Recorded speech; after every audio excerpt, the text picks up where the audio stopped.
camera rig. And this one was sent in by my buddy Vaho, and this thing is an absolute beast. I don't know what he calls it. It's basically like, let me see if he's got a name for this thing. I think it's basically from the movie The Creator, I think it's called, from the movie The Creator. And that's basically his simulation of what the Creator rig looks like, which is this gimbal on a shoulder rig, which is pretty unique. It's not something that, you know, you've seen much of before. At least I know I haven't. So let's see, maybe I can make it bigger. Sorry. Hopefully that's better. It's a little bit of a low res picture, so it's trying to get it as big as I can so you guys can see it. All right, so let's see. Yeah, so he's got the camera mounted on. It looks like, I believe it's the Ronin RS3. And then on the RS3, he's got a custom little metal bracket here. It's like a little L-shaped bracket that somebody made after they saw the Creator CNC'd, pretty cool machined bracket here that the Ronin mounts onto.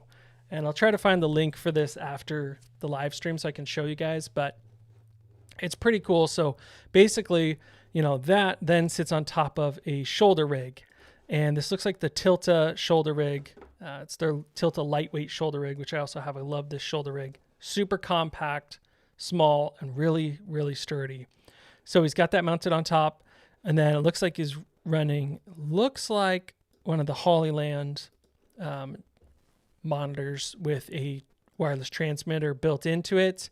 And then is also running a control grip here. I'm not sure exactly which one that is, but it looks like one of the ones from Tilta, so it can control his follow focus and stuff. That's what it looks like. Vaho, if you're on, definitely let me know. I might be totally messing up exactly what it is, but that's what it looks like to me. And then we've got the follow focus on here. Again, I'm thinking this one is from Tilta, but it's kind of low resolution of an image. I know he said he just sent it over from his phone, so it's hard to tell exactly, but that's what it looks like. Might be the DJI one because I see the wireless transmitter underneath here. So yeah, let me know, Vaho, if you're on, what that is. I think that's what it is. You got the transmitter. It could be the LiDAR. I've seen him mount the LiDAR before for focusing, you know, doing manual focus. But yeah, pretty crazy rig. Got a matte box on there, and of course a V-mount battery, one of the mini V-mount batteries in the back for powering the entire system. It looks like most everything's wired up back to this V-mount battery. So really, really cool rig, very unique. Even this top handle up here for, you know, if you grab this whole thing and you're holding it handheld instead of on your shoulder, looks like it might have some controls on it too. Again, I apologize. It's a little bit low res of an image, but that's what it looks like. So yeah, really cool rig. Again, I apologize for the technical difficulties here. We're at the very beginning, so I'm trying see if I can get this working. There we go. So yeah, so that's the first camera rig. I really love that. If you've seen the Creator, it was all shot on the Sony FX3, which I have right here. This is my Sony FX3. It's pretty insane that an entire Hollywood film that I went and saw in theaters was shot on the same camera that I own, just a little tiny camera. See if I can cut over to my desk view here. Hopefully this one actually works right. There we go. So yeah, the little Sony FX3 is what the Creator was shot on, and that big rig that you guys saw is very similar. Let's see if we can go back here. That's very similar to the rig that was used on the Creator film. So pretty cool to see that. Yeah, and Dennis, hey, what's up? He says, heavy. Yes, it's definitely a heavy rig, having it built out like that. At least it could be, you know, supported on your shoulder, so it's not going to be too terrible. But yeah, it's definitely heavy carrying something around like that all day long. I know for me, the really heavy rigs, you know, I'm getting old. I just don't like carrying really heavy rigs anymore. I just made a whole video. I don't know if you guys already saw this, about switching to a lighter, smaller gimbal setup, the Ronin RS3 Mini. Thing's really light, it's less than 2 pounds. And now my whole setup is about 7 pounds when running on a gimbal. So really nice to keep things lightweight when I can. You know, obviously there's times when you have to rig it out more, and that's what we're looking at today. But when you can keep it light and still do the job and get the shots that you need, it's great. So I do try to keep things as lightweight as I can. Okay, so yeah, if you are just joining the live stream now and you haven't DM'd any of your pictures yet of your rig, definitely do so now. I'm going to check. All right, let me see.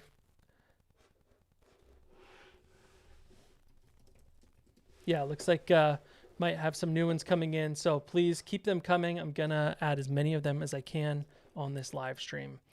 All right, let's get the next one up here.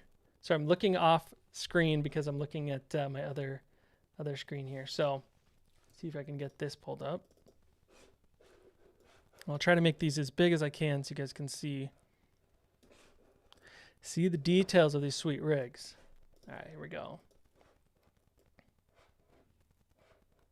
Okay. All right. Okay, so here's the next one, and let me make sure I get this right. So this was sent in on Instagram. I don't want to mess up the name here, but Aren, I don't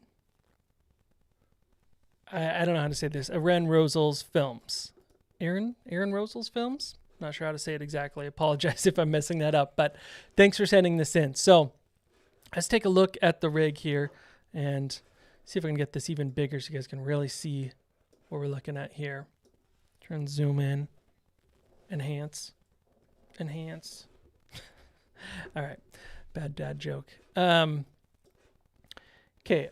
let me look at this listing. I think he sent to me what it actually was. Sometimes it's hard to tell the camera from certain angles, but let me double check. Okay. Yeah, it looks like it's the Sony FX3. Okay, sweet. Yeah, he did send in what it was. So, and if you're in the comments, please answer anything. I might get it wrong. So, and if people have questions. So yeah, it looks like he's rocking the Sony FX3 with a cine back, which is, from DSLR video shooter. I believe that's his product. It's pretty cool. Caleb Pike is a cool guy. I met him a few times at NAB. Really cool guy. And kind of the OG of building out different camera rigs. So yeah, rocking the cine back, which if you're not familiar with that, it's basically a big cheese plate on the top and on the bottom. And then it's a mount for your V mount and adding a bunch of D taps and everything like that. And it's all 3D printed. It's a pretty cool device. And then he's got his V mount battery on the back, a bunch of D taps plugged in. And this is a really cool mount. I want to know how you did this. He's got looks like a Vaxis wireless transmitter on the back. And I'm wondering, the Vaxis Storm 3000. He said, wondering how he mounted that. I can't tell if he mounted it on the bottom here. Maybe there's a plate on the bottom that it's mounted on, but it almost looks like it's mounted on the back of the V-mount battery, or it's just butted up right against it, which is great. I love that about camera rigs when you can get them really, really, really compact and close together, which he's definitely doing here. I mean, the cine back puts it right up against the LCD. So it's just, all crammed in, then the V-mount, then the wireless transmitter stacked behind that. Let's look at another angle here. So you could see this other angle for the cine back. When you're rocking this, you flip that LCD out and just kind of right along the side parallel so you can still see all your settings. Got one more angle here. Appreciate all the angles. We can get a really good look at this. Yeah, so there's another great angle of the cine back. And you can see how everything's mounted. It looks like, oh man, I just can't say for sure, but it looks like that wireless transmitter might be mounted on a little bracket back here. Can't say for sure. I've mounted mine with literally just Velcro before to the back of a V-mount battery because I was trying to keep it compact. Put just Velcro on one side of the V-mount and Velcro on the other side of the transmitter and just pasted it on, and I love that sound effect, and it worked great. So it's definitely an option you could do. But yeah, let's see what else he's got rocking here. So he's got the IRIX manual lenses. These cinema lenses are really nice. Looks like he's got the 45 millimeter on there, T1.5. I haven't shot with the IRIXs yet, but I've heard really great things. I've played with them at, different trade shows at like NAB, but I still need to get my hands on the IRIX. It seems like a really go-to lens for a lot of people. And then looks like he's rocking an adapter here. So I don't know if this is a Canon EF to Sony E mount, or if we're going like a PL lens mount to Sony E mount. I can't say for sure, but yeah, that looks like a really decent setup. All right, so let's see. Cool. Aaron, sorry if I'm pronouncing that wrong. I'm looking at the chat now, seeing that you're saying Aaron Rosales Films. Sorry, it was all strung together as one username, so I wasn't sure. Dope. Thank you, man. This is a sweet setup. And Fabio, what's up? He says, just arrived. Sorry if I'm OT, but do you have an estimate for the weight difference of the two rigs? I'm referring to your recent video. Oh, okay. Talking about, yeah. So the weight of the gimbal rigs. Yeah, man, no worries. Yeah, basically to answer this, I'll just go back to this for a second to answer what he's talking about. The gimbal rig that I just made a whole video about switching to the RS3 Mini, it's about 7.5 pounds with the gimbal, the Sony FX3, an external monitor, and that's pretty much it. So, oh, and an ND filter, variable ND filter on the front, about 7.5 pounds. Now, my other rig, which was the Zion Crane 2S, with a lot of the similar parts, but I would rig it out often with even more stuff, and that would get up to about 15 pounds max, 12 to 15 pounds. And so, yeah, it was quite a bit heavier and way harder on my back. So, yeah, if you can do it, doing something like the RS3 Mini and then maybe even a more lightweight camera than the Sony FX3, maybe you could go with something like the A6700 or the Sony A7C or A7C2. It's going to get you even lighter weight lenses. I'm using G Master lenses, the 16 to 35 and the 24 to 70, but they're pretty heavy. So using really compact prime lenses might be a good way if you're trying to lighten the load on your camera rig. So yeah, hopefully that answered your question, Fabio. Okay, let's get back to Rosales Films rig here. And yeah, this looks really sweet. I think, let's see, said what matte box it was. I think it's a Bright Tangerine. Yeah, so the Bright Tangerine Misfit kit or kick. And I've heard really good things about the Bright Tangerine matte boxes. I personally haven't used them yet because they're pretty pricey, honestly. They're a little bit expensive. A little bit out of my price range. So I haven't picked one up yet, but I've heard really good things. So you'll have to see it. And then this top handle that you're using, that's really interesting. I've seen that on, I think, the Sony FX9 and on like the Sony, not the Burano, but the Sony Venice and stuff. They'll use this sort of long top handle that then curves into the back. That is cool. Okay, I'm just looking at your message now, and you're saying it's the Wooden Camera Master Top Handle. That thing is dope. So I'm gonna have to look that up, see if I can find one and a way to rig it onto my Sony FX3 because that is super cool. It looks like, if I can see this right, it looks like you've taken that small HD master handle, and then you're just using like 2 1/4-20 screws or something and screwing it directly into the cheese plate on top. And you're able to do that because the cheese plate is so long, which normally on the FX3 cage, you just wouldn't be able to mount it on top of it because it's too long. So definitely looks like it'd work on this sort of setup, but if you're not running the Cine back, I don't think you'll be able to do it. And that's pretty cool. And then, so you've got the side handle there. Nice wooden side grip there. Just if you pick this thing up and you're, off the tripod going fully handheld, you've got a whole bunch of different places to grip. On the side, on the back here, on the top. Yeah, lots of really good spots to hand hold this. I wonder, how often do you hand hold this rig versus actually, putting it on a tripod on sticks? Because it looks pretty heavy. It's definitely a heavy rig to hand hold. I would love to know how much time you're kind of splitting between it, because when I go handheld, I know I go a little bit lighter. Although what I do like about this heavier rig is that you're definitely going to be getting really smooth footage. Anytime your rig gets heavier, it starts to get smoother because naturally, gravity is just holding that down. You're not getting all those micro jitters introduced. So there's definitely something to be said about having a heavier rig, is it smooths things out. And then let me look at your post here because I want to make sure I know all the parts that you're using. let's see. Yeah, what is this little latitude device on the side? Is that, what is that? A power converter or something? It looks like you have a couple of different like LEMO cables. I'm assuming this is for your follow focus because you got a big follow focus right here. And then it looks like it's connecting into the latitude. So let me know. Maybe that's some controls for your follow focus or like a power converter or something.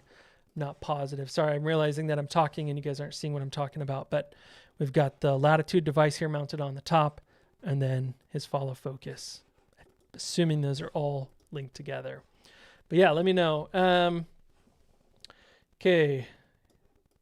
Let's move on unless you've got some comments on it here. Let me see.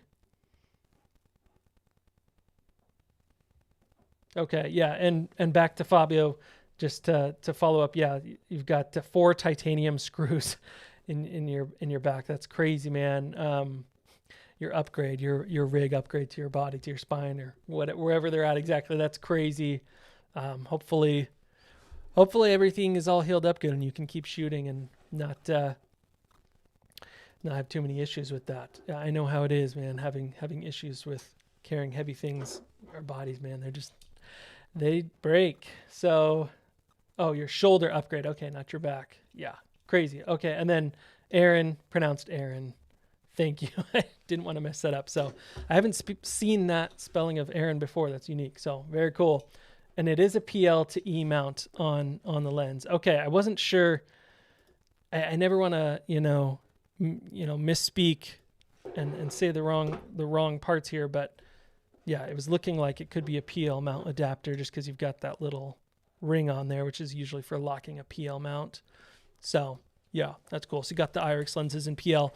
That's really nice. I've kind of teetered back and forth about whether I should invest in all PL lenses and then adapt them to Sony E, or if I should invest in all Canon EF lenses and adapt them to Sony E mount. And for the most part, I've done all Canon EF lenses, mostly because I started on Canon EF cameras, and then I got Blackmagic, and they all had Canon EF mount. So the Pocket Cinecams, and so it just made sense to stick with Canon EF and adapt to Sony E. But yeah, I don't know. Maybe eventually I'll switch to Canon PL. Obviously, that's really nice for some of the other bigger cinema cameras to have that PL mount. So yeah, I love that. All right. Cool. I think that covers your rig. Let's jump into our next one here. Get this set up. Sorry, when I do these live streams, it's like kind of on the fly because I'm bringing in everyone's rigs at the same time. Just and pulling up the pictures and Photoshop, of course. Just decided not to work with me today. So here we go. All right. And this is Daniel Keene. Hopefully I said that right. Daniel Keene's rig. And again, if you are on the live stream, Daniel, definitely hop in, let the people know what we're working with here. Let me go check the messages. I think you might have said what it is. Okay. Yeah, not too many details. So yeah, let me know if you're on the stream so we can talk about your rig. All right, and it looks like we're running an Arri Alexa. This looks like one of the, I'm not sure which one this is because I can't see the rest, but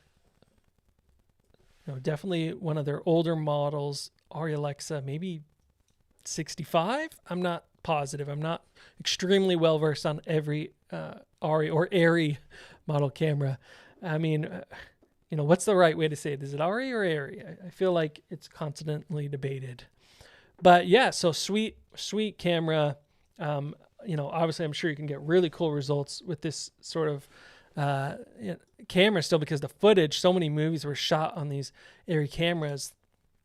Even though this might be an older model, they produce beautiful footage.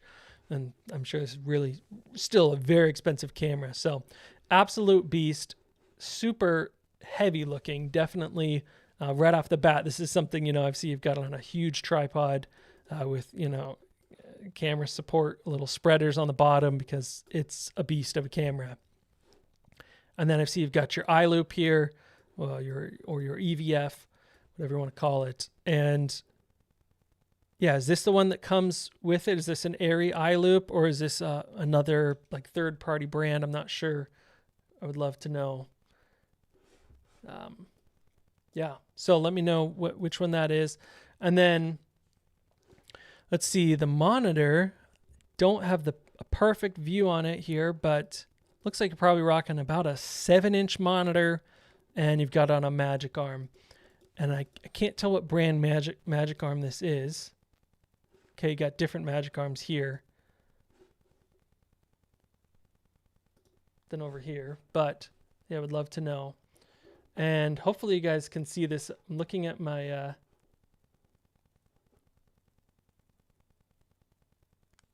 video to make sure everything's updated here. It's showing, let's see, are you guys able to see the camera rig? Okay. I think we're like almost a minute behind.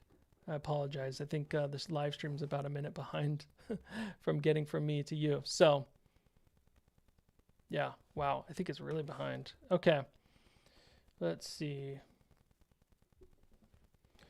Check out the comments here real quick in case I've missed something, because this stream is pretty kind of a lag. I moved on to the next camera, and I'm looking at it on the screen right now on YouTube, and it looks like we're on the previous camera, so I apologize.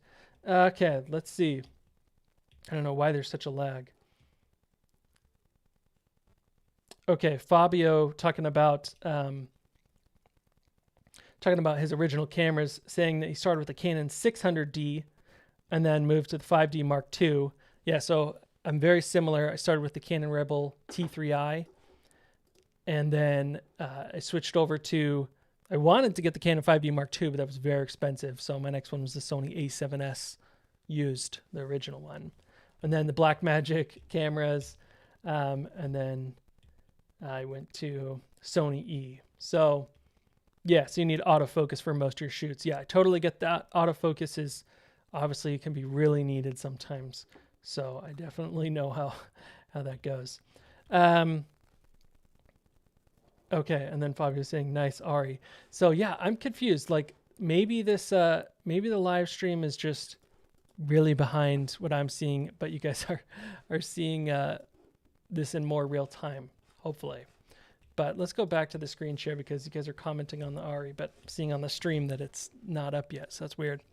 So let's jump back into this. Sorry, that's super weird. The live stream on my end looks like it's like 2 minutes behind. So back to the area here, and I can't tell what lens you've got on there, but okay, it's a DZO Films. Yeah, so this looks like one of the DZO Films zoom lenses. I really like these, or maybe it's not a zoom lens because I only see 2 rings. So maybe this is one of the DZO Films. Okay, I can see it a little better there. So it looks like the Vespid. I think it's called the Vespid Primes from DZO Films.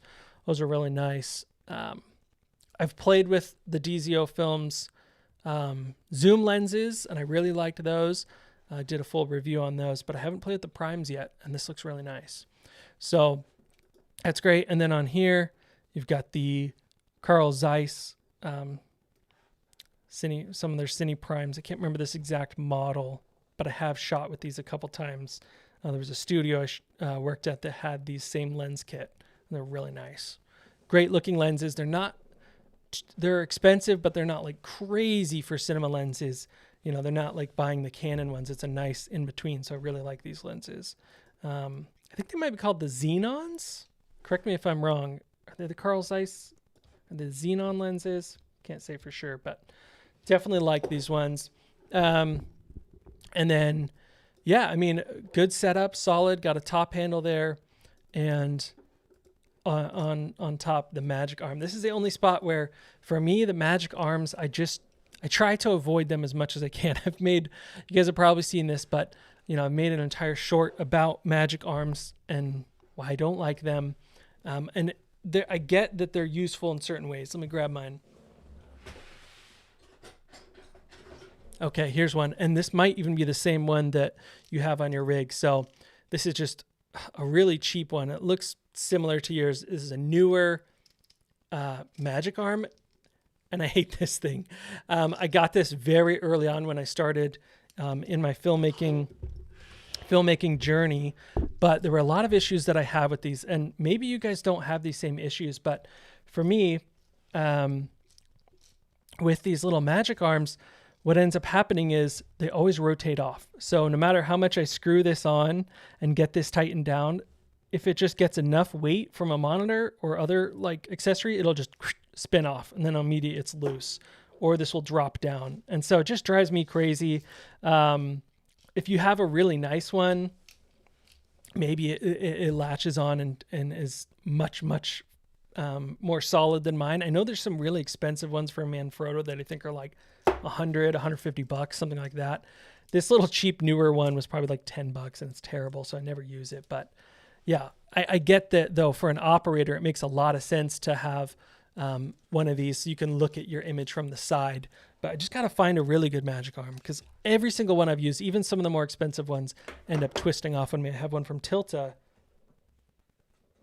Let's see, it's down here somewhere, but one from Tilta that has given me some issues and just still spins off. So kind of drives me crazy. But yeah, otherwise love the rig.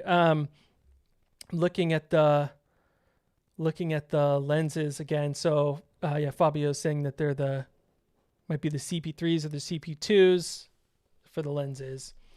And let's see. All right. Ben T, what's up? He says, any stabilizers for the Blackmagic Pocket Cinema camera 4K? It's so big for any of the smaller ones. Yeah, man, that's hard. Literally one of my least favorite things in the world when I had my Blackmagic cameras, I don't have them anymore, but the Pocket 6K, which is big, and the 6K Pro, was running it on a gimbal.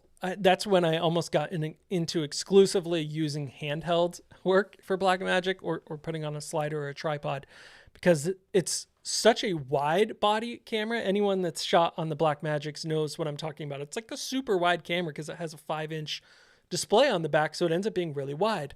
And that's super hard to balance on most gimbals. I would say, honestly, the best that you're going to get is probably shooting with the Ronin RS3. So not the RS3 Pro, which that's a little bit heavier, I believe, because it has a few more parts on it. But I think the RS3 is probably your best bet, because it can balance the Blackmagic, and the motors can handle it and you can get it balanced. But yeah, there's not a lot of really lightweight gimbals that can handle the Blackmagic cameras. So you definitely cannot do it with the RS3 Mini. Definitely way too awkward of a shape, too big, too heavy. So yeah, I'd probably just go with the RS3, just the original RS3. But yeah, if anyone else has suggestions for him for using a Blackmagic with a gimbal, let him know. All right. Sorry, I keep looking over here. It's because I'm looking at the comments. So let's see. Fabio saying, have you tried the Spidey arms? See, because of Gerald Undone, I never come back. They're so good. No, I haven't tried the Spidey arms. Oh, spider arms. Yeah, you corrected it. I was like, I haven't heard of Spidey arms, but I like that. Spidey man. Spider arms. Yeah, I have not tried those yet. I'll give them a look after this. The spider arms. Who makes those? Is it this company called Spider? I don't know.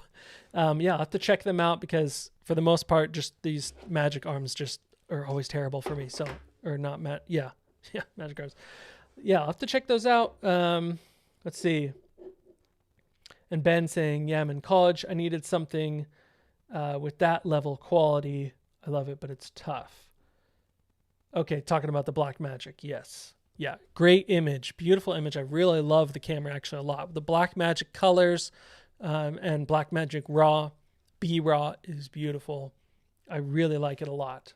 Some of the best highlight roll-offs that you can get, especially in an affordable camera. They're just so hard to balance on a gimbal because they're so wide. All right. And then, Fabio saying the only thing that worked for him with his Blackmagic was a Steadicam. Yeah, I've never tried a Blackmagic on a Steadicam, but I bet you could do it. You could put any camera on top of that because it's just a top cheese plate and get it balanced. I used to rock that with my old Canon Rebel T3i. That was the first gimbal that I had was using a Steadicam. So yeah, I totally get that. I think that could be a good option. Some people really still like rocking those instead of a gimbal. All right, let's see. So Got a couple more camera rigs here. Let me make sure I'm pulling up all the right images. Don't want to miss anything. Okay. Here we go. All right. This is sweet. Okay. Okay, I want to make sure I don't mess this up. Okay, so this is I think this is the first time. Today marks the first time we've had a iPhone camera rig, and I love it. This is awesome. I have not reviewed an iPhone camera rig on the channel before, so this is fun. This will be cool to look at. So let me look. This is sent in by Tyler. Thanks for sending this in, dude. And let's see, Tyler, if you're in the chat here, I don't know if I saw your name come up, but definitely comment. Let me know. Yeah, so it looks like what he's rocking here is a iPhone 15 Pro. So he said he's shooting an iPhone 15 Pro in 4K ProRes log, which is just crazy. I mean, the fact that you can shoot ProRes now on an iPhone is just mind-blowing that it's possible and you can get it in log. I mean, the day has finally come. It's kind of hilarious and crazy because, you know, people for so long have been wanting to they want to shoot in ProRes and they want to shoot in log. And so we're buying these really nice cinema cameras, different DSLRs and stuff that we've been, reviewing in this video and tons of other videos. But now something in your pocket that you carry around every day can shoot ProRes. And I mean, the footage looks amazing. I've seen so many great shots with the iPhone. So it's pretty amazing. Okay, let's go back and see what else he's got on here. So, all right, looks like said he's using the Moment MagSafe cage, which I've used before on another rig. I really like it. So just the phone just slaps right onto a magnet there in the middle, and the cage is big enough to pretty much fit, any mobile phone. It's not form-fitting to it, which is kind of nice because then you're not screwing the cage on and off of your phone all the time. It just magnetizes on. And then, see on the top, he says he's got a portable battery and a USB-C hub inside. Okay, so he's rocking, I see the USB hub there and the battery bank. So yeah, definitely if you're shooting for a long time, a couple hours or something on an iPhone, you got to have that extra battery life. Looks like everything's kind of Velcroed together here. And then he's got this USB hub, and I imagine that's for plugging in a microphone because he's just running USB-C right into the iPhone, so you can plug in his audio too. So let's see here. It's also got a 1 terabyte M2 drive since the file sizes are huge. Yeah, ProRes files, even on the iPhone, are massive. And then mic is a Rode Video Mic Go 2, and it says just starting out, but it's giving me amazing results.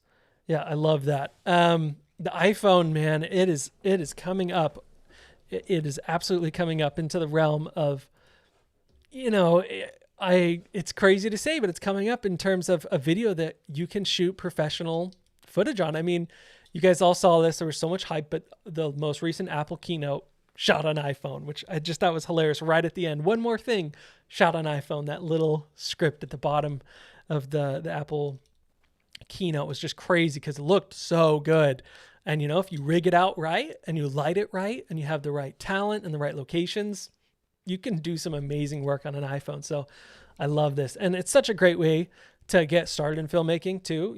Obviously it's nice to have other lenses and be able to rig out your camera with some other equipment, especially the lenses for me is the biggest limitation that we have currently with iPhones is, with a Pro, you're only getting 3 lenses and they're just, whatever you have to deal with in terms of light and bokeh and stuff. But I think this is really cool. Let's see. He's got a couple other comments I want to go back to. And let's see. He's saying that he's using the Blackmagic camera app, which I use the exact same one if I'm shooting, doing any sort of filming on my phone now, and I'm trying to get some really professional looking stuff.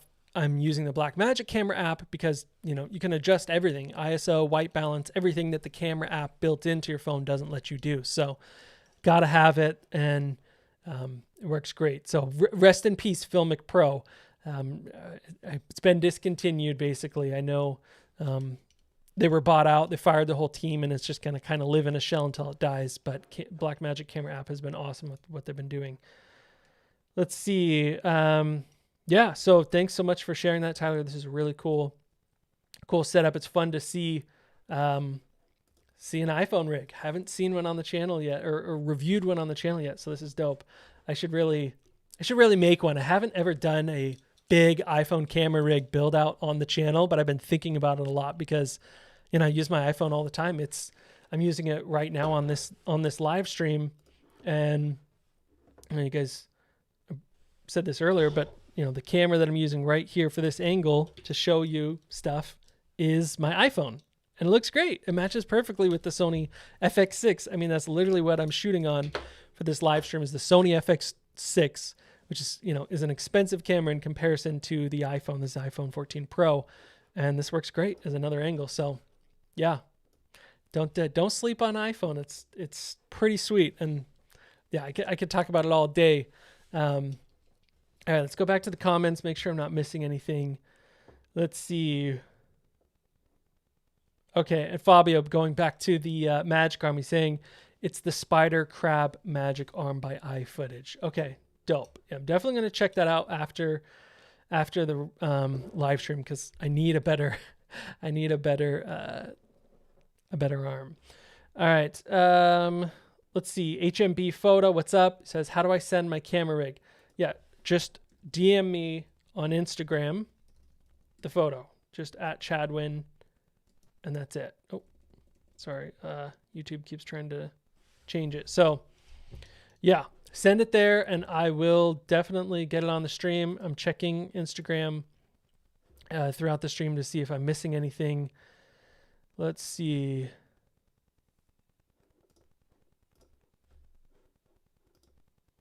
Okay.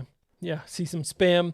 But yeah, no new DMs yet for any additional camera rigs that I don't think that I've missed anything. So if you are on the stream right now and I haven't reviewed your camera rig yet, definitely DM it right now so that we don't miss it, because I want to make sure that everyone has an opportunity to have their camera rig checked out. So, all right. Yeah, Fabio's saying I totally respect this rig. So talking about the iPhone rig, sometimes less is more. I'm sure arguably he's taking more advantage of his iPhone than most of us without cinema cameras.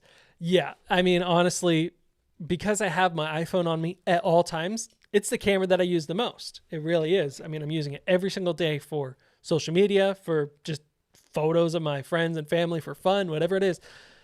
It's definitely the camera that gets the most use, which is crazy to say because, I own a couple cameras and it's my job, but I'd say probably my iPhone gets the most use in terms of length and duration. It's not the one that I'm bringing on jobs very often. There are some jobs that ask me to get iPhone like photos and videos as well as cinema camera stuff. So I'll be like shooting with my FX3 or FX6 and then I'll pull up my iPhone and I feel like kind of funny, just like, snapping pictures with it or taking little video clips. But it's the day of social media and people want it to look like it was shot on an iPhone. Because it can feel more organic and more natural and real. So I have clients that are asking me to get it all now. It's like, hey, can you get photos? Can you get videos? Can you get stuff with your iPhone? It's like, yeah, we can do that. So it's pretty funny. All right. Let's see. Oh, okay. And Aaron Rosales, going back to your rig, we were talking about that little piece on your rig. We were wondering what it was, or I was wondering what it was, and it's the receiver for your follow focus. So yeah, I figured it was something for that system. All right, let's see. I haven't seen any new submissions yet, so definitely get them in. HMB Photo, if you're trying to, on Instagram, just DM me one picture. That's perfect. That's all we need. Yeah, so really cool camera rigs. I wanted to show you guys what a camera rig that I'm working with. And I'm going to make an entire video about this pretty soon. But let's see. See if I can get a couple things out of the way here. Okay, so this is a camera rig that, let's see. Here we go. Try and get this a little bit better. So, yeah, this is the Sony FX3. And I really love this little rig. It's just about everything that I need for a lot of shoots, especially if I'm doing some handheld work or tripod work. This is great. So I've got the Sony FX3 with just a basic small rig cage on there. And this is their half cage. They don't actually sell this one anymore. There's nothing on this side. The new small rig FX3 and FX30 cages do have a little metal piece that wraps around this side, which is actually nice because then you can have a bunch more 1/4 20 screws and things to mount on the right side. But yeah, that's what I've got. And then on the top of this cage, there is a NATO rail, and I've got a NATO mount top handle on there. And I love all things NATO because you can just slide it on and off really easy without any use, like any need for tools, which is so paramount because now, with shoots, you got to get on site, get set up and start filming really quickly.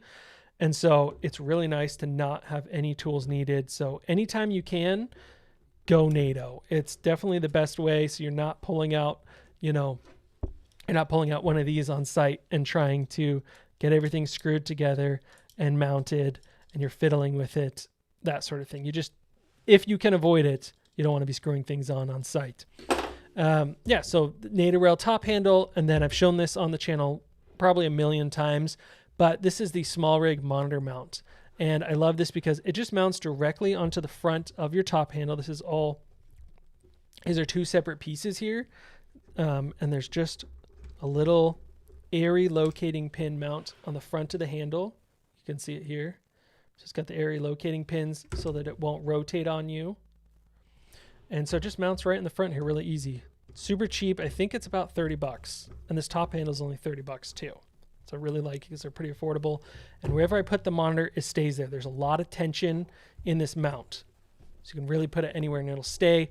Unlike some of the Magic Arms, they're just like you're constantly unscrewing it, screwing it, trying to get it tight, trying to keep it, a straight horizon so it doesn't rotate left or right on you. This is always a perfect horizon.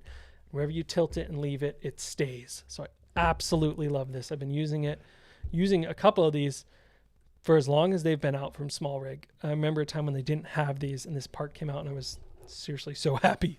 And they started putting area locating pins in the front of their handles, which I talked to them at NAB and they did it and it was amazing. So I get no credit. Just kidding. But so pretty cool. Love that. And then on top, we're just rocking Ninja V, Ninja 5, whatever you want to call it. So if you want to do external recording, I just have an SSD in here. This is just the Sony SSD 500 gigabyte. They don't make these anymore. You got to buy the Angelbird ones, unfortunately. They're a little more expensive, but you can still find these on some sites like Newegg, or like you might be able to find them used, and they're definitely a lot cheaper, but just as good as the Angelbird ones. So highly recommend that if you can. Yeah, and then for a lens, in this rig particularly I'm showing you, I just got a manual focus lens on there intentionally. This is the Helios 442, and this is the one that has been rehoused by Iron Glass, and it's the 58 millimeter f2. So this is the one that gives you that really creamy circular bokeh. I absolutely love it. Like I said, it's a rehoused lens. I have the original Helios 442 as well, and it was like $50 on Amazon. So if you want that swirly bokeh, you can get it. You don't have to get the rehoused version. This rehoused version was like $1,000, and I think now they're selling a version 2, and it's like $2,000. So it's pretty crazy expensive. You can get the exact same look with just the Russian version without being rehoused, and it's like $50 on eBay. So anyways, and then on the side, just for this little rig, got a really simple setup here, just rocking a Tilta follow focus. This is their Tilta Mini follow focus. I really like this because it's fully manual. It's really simple. See if you can see that a little bit better. Just little guy, really simple. It's got 2 little hard stops, so you can hard stop, mark it wherever you want. And it's perfect for pulling focus when you're just doing something handheld and you don't want to rock a wireless follow focus. Sometimes a wireless follow focus is overkill, especially when it's just you operating by yourself. You could just pick this thing up and pull focus, and that's all you need. And it's, yes, you could pull focus with your hand, but a lot of times it's just not as smooth. So I really like this, and you can set hard stops. So simple rig. It's all mounted up from this simple little 15 millimeter rod on the top and that's built into the Sony FX3 cage. So you can't remove this little adapter. You can remove the 15 millimeter rod though, if you don't need follow focus. So just a really, really simple rig. The only thing I'm not showing on here right now is a V&D.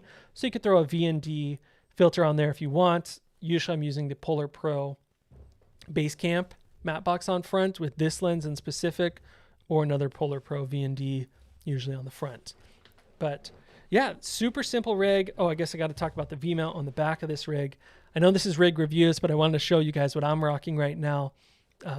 For a lot of the time, just depending on the shoot, sometimes I'll build it out more. But yeah, really simple rig. This is just a small rig, and this is not sponsored by Small Rig or Tilta. I just really love their parts. Like, Small Rig is so affordable, and Tilta is pretty affordable too, and they make great stuff. So this is a little Small Rig V-mount hinge, and obviously it's great because you can drop it down and you can swing out your LCD when you need to, and then you can put this right back up and tighten it down. So yeah, this is just, there we go. So now you can see your image from the back there and have a V-mount battery still mounted, and you can see everything here. So I really love it. This is just a Small Rig battery. This is the 50 watt hour, which I like using sometimes because it's so slim and light. It's not, they do have the 99 watt hour ones, which I like too, and I need a little bit more power. But yeah, just really lightweight, simple. It's pretty affordable. It's got a bunch of nice ports on there. So if you want to power your camera through USB-C, it does have a USB-C port on there. See if you can see that. And, a couple other things like 8 volt, 12 volt. So a lot of good options. And it's got, of course, just a standard D-tap port on there. So great little battery. Yeah, really love it. This is just such a simple rig. Definitely something that I rock pretty frequently if I want just a really lightweight, simple, compact build. Yeah, so I just wanted to show you guys what I was rocking because, we've looked at everyone else's camera rigs tonight, and I'm going to do another check here just to make sure I'm not missing anyone's submissions here on Instagram. Okay.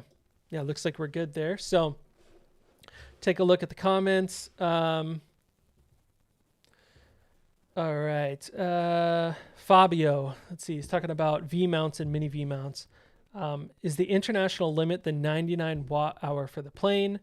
Should you keep it on the hand luggage or only the additional luggage? Being in Europe, I rarely fly. Yeah, so I have to look it up again. I think it might be 99 watt hours is the limit for bringing on a plane as a carry-on. Yes, you're supposed to keep all your batteries with you in the carry-on, like with you, because the cabin is pressurized, and they're worried about batteries underneath in a non-pressurized zone where the luggage is exploding.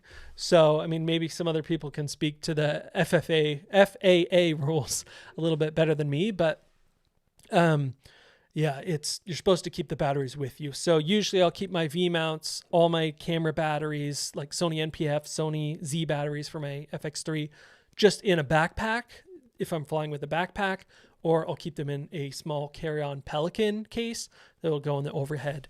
That way they're all pressurized. But you have to look up the limitations. I think it is about 99 watt hours for V-mount batteries. They usually don't fly with larger ones than that. So I might just have to carry a couple. But yeah, that's what I do. Let's see. Oh yeah, Fabio, talking about the Helios lens with its really cat eye bokeh. Yes, it definitely gets really cat eye and swirly around the edges. It's such a unique, cool look. I really love the lens. I got to do like an updated review of this lens. I haven't done one on the rehoused version. I did one on the original one that I bought on eBay for $50, but I should do one on this rehoused cinema style version of it because it's just such a great lens. Let's see. Ice Age saying, does the follow focus work as a stable handle as well? I don't know. Maybe I don't typically hold on to it as a handle really. Let me see if I can show back the phone angle here. So, I mean, you could definitely hold this with your right hand and then your left. It's just, I don't know. It's not the most comfortable thing to like hold on but you definitely could. I think what I like to do if I'm like really hand holding it is use a side focus grip. Let's see. Here it is. So this is the Tilta Nucleus side focus grip, the Tilta Nucleus N side focus grip. They've basically discontinued it. You might be able to still find it on their website, but it only works with the Tilta Nucleus Nano 1. It doesn't work with the Nano 2 anymore, or I mean, it never did. But this I really love because it is, let's see if I can mount this on here. It's basically, you know, a grip, like you're thinking, and a follow focus. So you never have to take your hand off in some awkward way to pull focus and then put it back on. So I just have this little NATO mount, just slide it on the side, lock it down. So I'm doing this kind of all in real time here, but there we go. And now I've got a grip on the side of the camera that I can hold on to and pull focus. There's just this little focus knob in the front that you can just spin with your finger, pointer finger, and pull focus. Obviously, you have to set up the Nucleus Nano follow focus motor on your gears. But once you have that set up, it's as easy as this, just holding the camera rig and pulling focus with your finger. I absolutely love it. They did make a new one of these, Tilta did, for the Nucleus Nano 2. I haven't bought one yet. I need to pick it up. That works with the Nucleus Nano 2 because that's what I've switched to primarily for most of my focusing when I'm doing electronic follow focus. I'll have to pick it up. It's unfortunate that it's not backwards compatible. You can't use this one with the new Nucleus Nano 2. But once I get the new one, I'll do a review. I'll show you guys once I buy one how you can still use it as a grip and pull focus. I absolutely love that. So yeah, I mean, that's what I would prefer. Sorry, that was a roundabout way to answer your question, Ice Age, but it's definitely a better way to hold the camera with an actual grip that you can hold on to as opposed to trying to hold it up with this. It's really not the best option, especially if you're putting weight on it and any of these parts kind of slip or come loose because they're on a 15 millimeter rod and there's a little hinge in there too, might come loose on you. So it's not really the best option for putting weight on that I've found. All right, let's see here. Yeah, I think that covers most of the questions that I've seen come through, and I haven't seen any new rig submissions. So if you just hopped in and you're still trying to get one on, I can give you another, minute or two to submit anything to me at Chadwin on Instagram. Otherwise, I think we pretty much covered everyone's rigs. So yeah, that was a lot of fun. And, I tried to show you guys what I'm working with, the camera rig that I'm currently running. I'm going to make a new video really soon, just kind of updated camera rig. Pretty similar to this, but maybe a little bit more affordable. So a few more affordable parts on there that I'm going to be sharing with you guys in an upcoming video. So yeah, this has been fun. And I've got my little science lab coat, as you guys saw in the thumbnail on here for, doing the rig reviews with the lab coat. So, all right. Let's see. Hoping I'm not missing any comments here. Yeah. So yeah, looks good. Sweet guys. Thanks so much for joining the live stream. Let me see if I missed anything. Oh, here we go. Okay. Sean Colton, it looks like you've sent, okay. I apologize. It looks like you've sent some different camera rigs in the past, and I haven't been able to review them. So this should be fun. Okay, Sean, let's take a look at some of your stuff. Yeah, it's funny because sometimes people will send rigs and then they'll miss the stream, and so I can't review them. But let's see. I think I should be able to do this. Hold on, let me pull this up. So I'm going to do this in live time here because it won't let me pull up your Instagram pictures on my computer. Let me pull them up from my phone and I'll just airdrop them to my computer so I can show you guys. There we go. All right, so see if I can download these.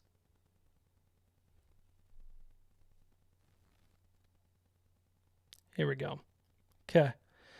I'm going to get them all downloaded, put them on my computer, and we'll throw them into the live stream.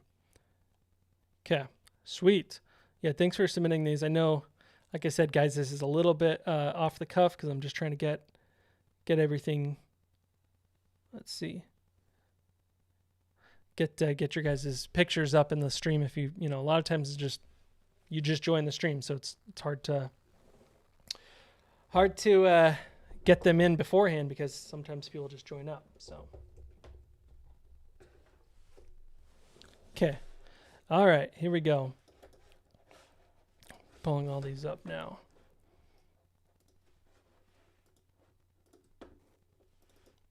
Sweet. All right. I think I've got all those. And yeah, you've sent me a couple other ones that, see if I can pull these in. These are pretty cool too, if you don't mind me sharing a couple pictures. So yeah, tons of really cool camera rigs. Glad I'm seeing these now. All right, here we go. Yeah, and guys, if you want to be featured on the live stream, your rig, just send it in. It just takes a sec to get everything set up. All right. So here we go. Make sure I see what we're working with here. So, all right. So hopefully you can see that. And he's saying that this is the GH6. Wow. So the GH6 is hidden under all this. I never would have thought it is. That is a big camera rig. Holy cow, this is sick. So he's rocking a GH6 with a Fujinon 20xB4 lens. So, okay. Yeah, so this is their big Fujinon zoom lenses, like the Power Rocker zoom lens. That's pretty cool. See if I can zoom in here. So you can see the Power Rocker right there. And then, let me go back to that. Pretty cool. Yeah, I've worked with the Fujinon lenses in the past. They're really good, especially for live streaming. Let me see. This is a better angle of the lens. For doing live streaming, like live events, the Fujinon lenses I really like for having that Power Rocker. Let's see. Rocking a Rode Wireless Pro mic. And now a Sennheiser WDX and a Sennheiser shotgun. So a couple different microphone setups. Everything's powered off a 140 watt-hour V-mount battery here in the back. And then check that out. He's also got the wireless transmitter mounted right on the back of the V-mount. I love that. You guys got to tell me how you're doing that. I can't tell specifically from this picture, but looks like you're rocking like a little tilt plate on 15 millimeter rods that then the transmitter's mounted to. So it makes it kind of butt right up against the V-mount battery, which I love that compact look. It just looks so nice. Let me take another look at another angle here. Yeah, so some little tilt mount on 15 millimeter rods that your wireless transmitter is going on to. That's sweet. And then using a small HD 502 side finder. And that must be your little eye loop viewfinder here. Whatever you want to call it. I call it an EVF or an eye loop. Yeah, so that's dope. You don't see that too often, I saw on that other Airy rig that he was also rocking the eye loop. I know a lot of people really love that. Doesn't get used as much anymore with creators, like myself. I'm usually using just an external monitor, but yeah, let me know. This looks like you've got it on a shoulder rig. I don't see any arms. Well, maybe they're folded up. Oh, they're folded up. There we go. So you've got the wooden grip. And then looks like this is the small rig extending arm. They're a little, the small rig extending arm. I've got some of those. They're really nice. And then the wood grip on there. So yeah, you're rocking this as a shoulder rig. Got some nice pads there on the bottom. Keep it comfortable. Here's another view of the shoulder rig part. Yeah. So, man, this is crazy that there's a GH6 under all this. Just buried in all the gear. There's the GH6. That's pretty crazy. So yeah, I see all the different audio features you've got running. See the Sennheiser up here. Yeah, so a bunch of different things. You've just got this, man, maxed out to the T. This thing's maxed out. I think I think this is more maxed out than any camera rig I've ever built. And I've built a lot of crazy camera rigs, I feel like. So this thing is dope, man. Really good rig. I like this top handle you're using too. What is this? Is this the small rig? One they built, I think, for the Sony FX6. Let me know in the comments. It looks like one of the Sony FX6, or not FX6, sorry, the Sony FX9 top handle. That's what it looks like to me. But really long, gives you really good spaces to just grip onto. And then you must be running a PL adapter as well, it looks like, for the Fujinon to go to the GH6. Let me know though. All right. Let's see. HMB photo. Sorry, I'm jumping back over to that really quick to make sure I don't miss your rig as well. But I'll come back to that. So let's see, Sean. Yeah, this thing is insane. I'm looking at your comments now to see if I can your messages to see make sure I'm not missing anything. Absolute beast of a rig, dude. So let's see. Saying it's a Tilta underslung V mount for the Canon R5C.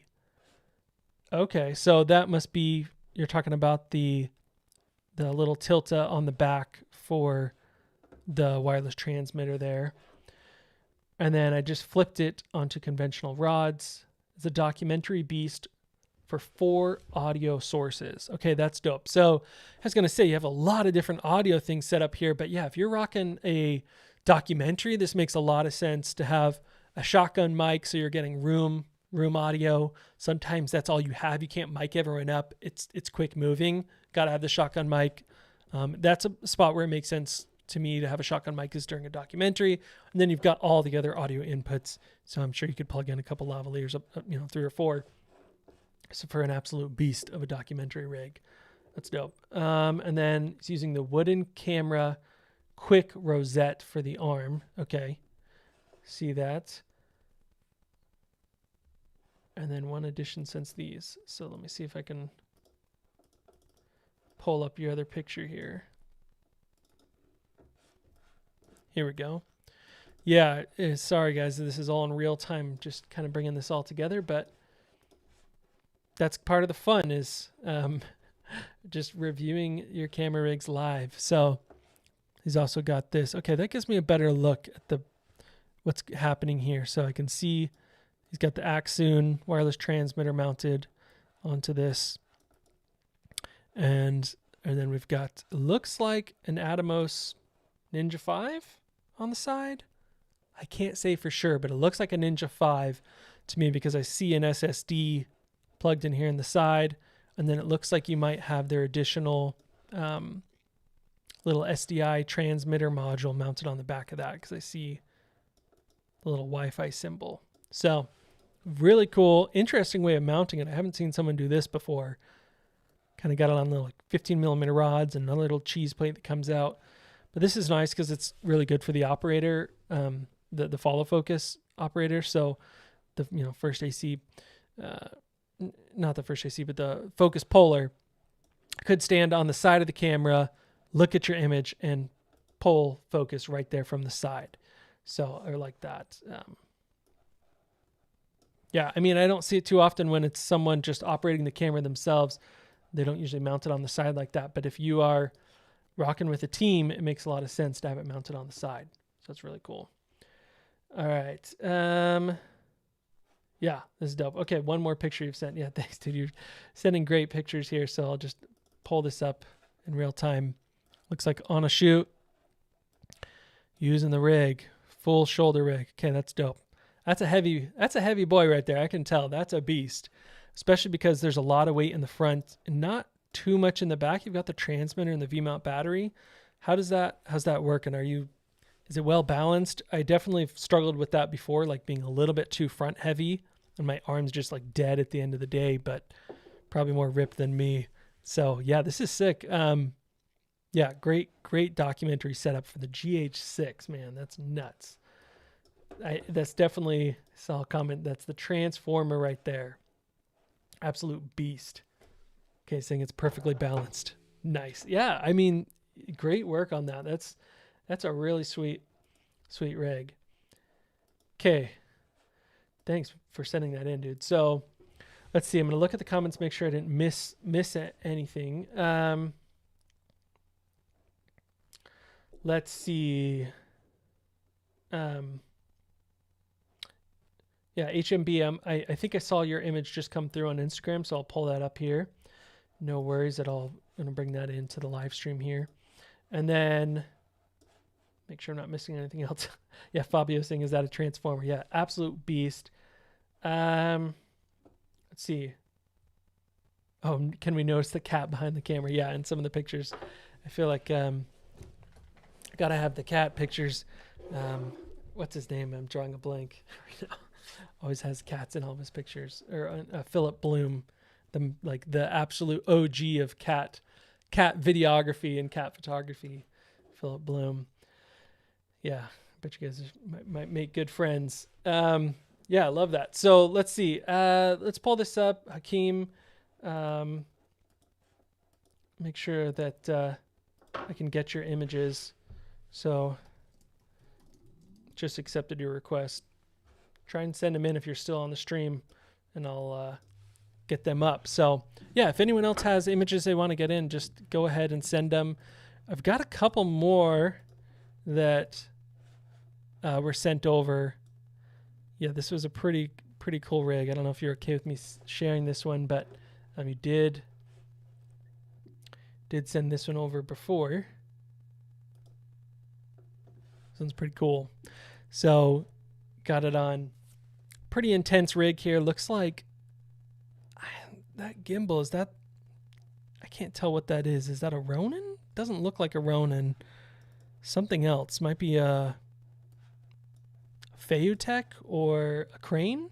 Can't say for sure. Let me know in the comments if you can tell. But yeah, it's pretty cool. And then yeah, I just got it all balanced out. Oh man, what do they call this? Is it, there's a few different ones. Airy has theirs, and then Tilta has theirs as well, where you put the counterweight in the back there, and then there's a little basically like steady cam kind of gimbal in the center, and so you can just like swing the whole thing around and get a really cool gimbal setup.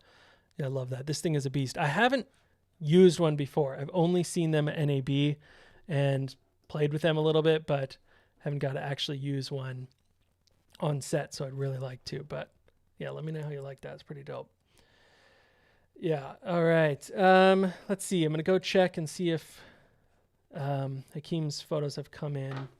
Okay, looks like they did. I just got to pull them up again on my phone because it's so dumb. The app on the computer only lets you pull in some photos, but not all photos. So it's weird. Let's see.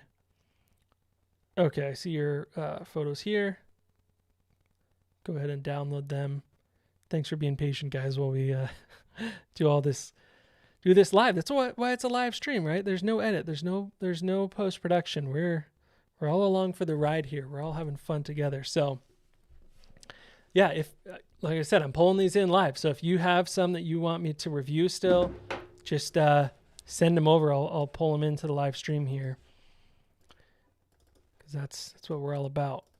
All right, so I'll just pull both of these up side by side. All right, here we go. We've got Hakeem's. Sorry if I'm saying that wrong, but here we go. Thanks for sending these, dudes. So, all right, here we go. So we've got this pulled up, and it looks like he's rocking a Sony a7 III, I believe.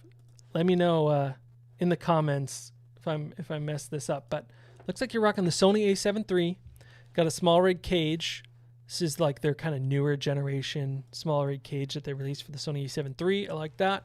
I've got a small rig grip. Look at this. I got all the boxes of small rig in the back. Let's go. Not sponsored. They should sponsor you. So I got the grip with the dual like 1/4-20 threads that screw in. I don't see a ton of people do that, but I like it. It's firm. It's a good, easy way to put it on. What I might say for this, if you just bought this and you bought it on Amazon, I might say return this side grip and get a NATO mount one. Just so you don't have to screw it on, because you have NATO on the side of your cage. Let me see.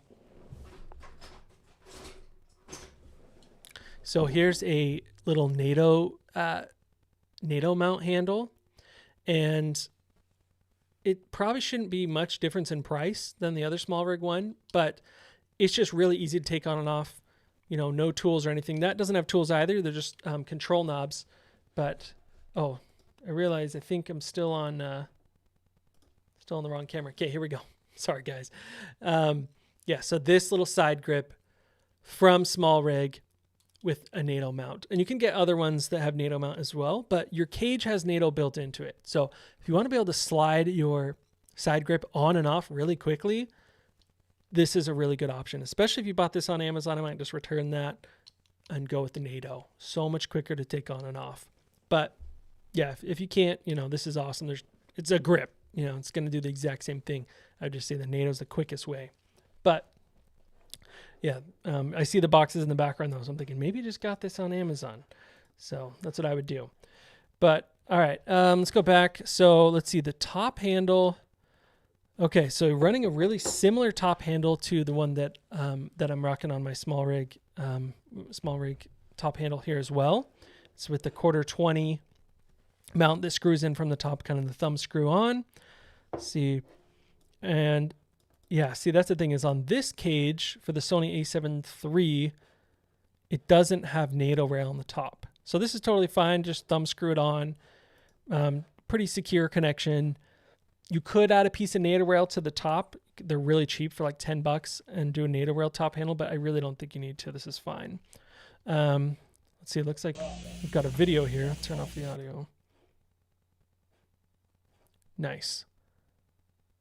Good walk around of the rig here.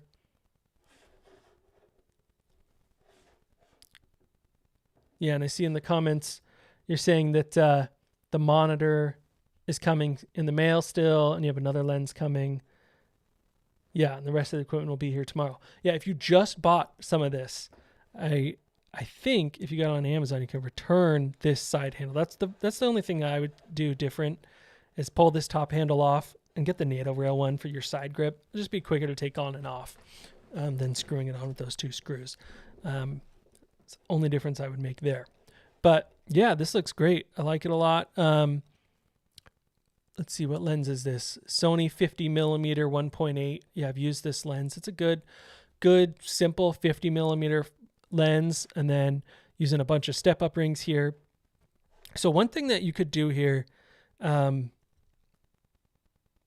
lot of people don't realize this, but with the step-up rings, and it took me a minute to figure this out when I was first starting, but with the step-up rings, instead of doing a ton of step-up rings, because it looks like you've got like, I don't even know how many here, 7, 8 step-up rings all stacked on top of each other to go from the 50mm, whatever that is, maybe it's 52mm, up to your 82mm. Let's see, it looks like a circular polarizer. So rocking a circular polarizer, it's 82mm, which is way bigger than whatever your lens is, which is, probably 50mm or something, 52 or something. Instead of using that huge stack and it being like a cone, what you can do is just buy one step-up ring that's exactly what you need. So they make the exact ones you need. You can buy them on Amazon for like $5. And so it'll go, say, hypothetically from 52mm to 82mm, and it's the exact adapter that you need. So that way your circular polarizer sits right up against the lens, and it just goes from 52 to 82, boom, and it's only one step-up filter instead of a huge stack of them. And what this does is, one, it reduces the possibility of vignette, because you've got this cone. It could cause some weird vignetting or weird like reflections and things happening inside of that cone. And obviously it sticks out a lot. It's pretty bulky. It's harder to balance on a gimbal, that sort of thing. So just buy the exact step-up rings you need. That's what I've started doing. Yeah, he says 20 step-ups. Yeah, I don't know if it's actually 20 or what, but it looks like a lot. So yeah, just get the little, it's just a direct, it's only one. I buy a bunch of them when I have a smaller lens. I just buy the exact one side to the other side. So my largest filter is an 82 millimeter, and the other side I just go to my smallest, and you only need one step up ring. Just go on and buy the exact custom one from Amazon for like $10, $5. But yeah, this is a sweet rig. Thank you for sharing this.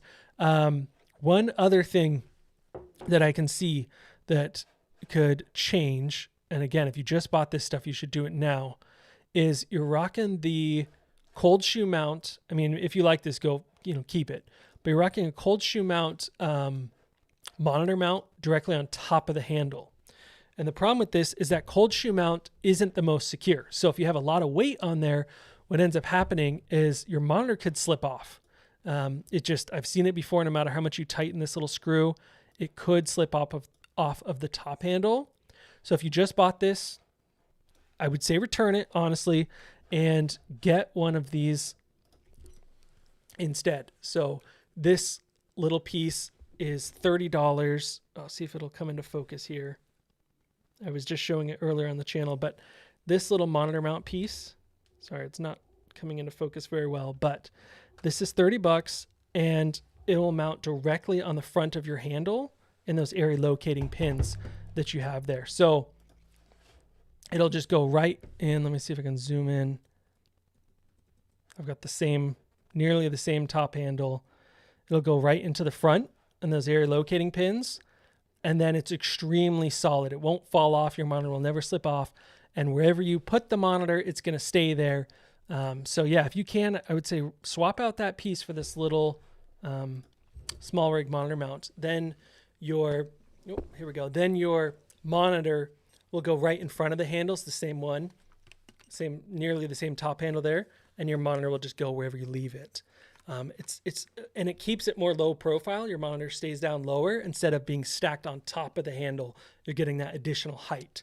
So I would definitely swap out that piece. Those are the only two things I'd say. Otherwise, I love this rig. Just swap out that piece for a different monitor mount, and then the side handle for a NATO rail one. If you can still return them to Amazon. That's why I love Amazon. You can try a couple things out. If it doesn't work, send it back.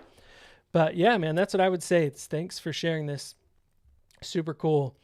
Yeah, this is dope. So let's see if I'm missing anyone else. I don't think I am. I think that's pretty much it. Let me double check.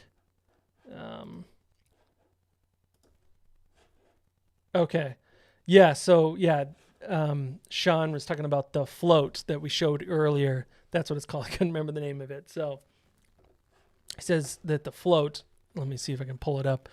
We're talking about the same thing because I might have kind of pulled everything off the desk here, off the desktop, but thing is a beast. Let me see. Yeah, so he was saying that it's heavily modified and strengthened. I wouldn't recommend this size. Just go up to the new big DF photo rig instead. So yeah, I'll have to check that out. Those are really, really cool looking if you want to do that sort of thing on the kind of like a gimbal combo rig with a Steadicam. Excuse me.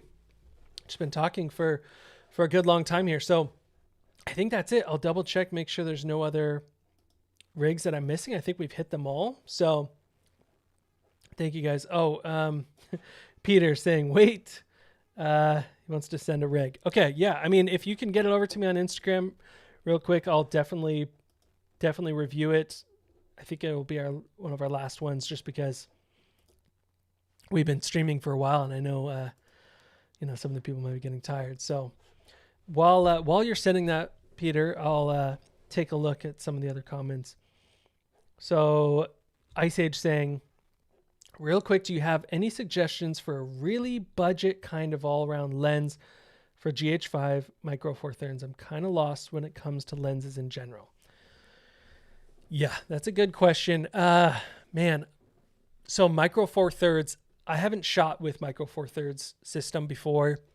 I've played with it because I have friends that own it, but I skipped Micro Four Thirds because it didn't give me enough shallow depth of field and enough low light performance personally, but they're really great cameras if you have enough light and the right lenses. So I would say, man, that's really hard because like, what's the perfect lens? Maybe going with some some vintage lenses that they're more affordable.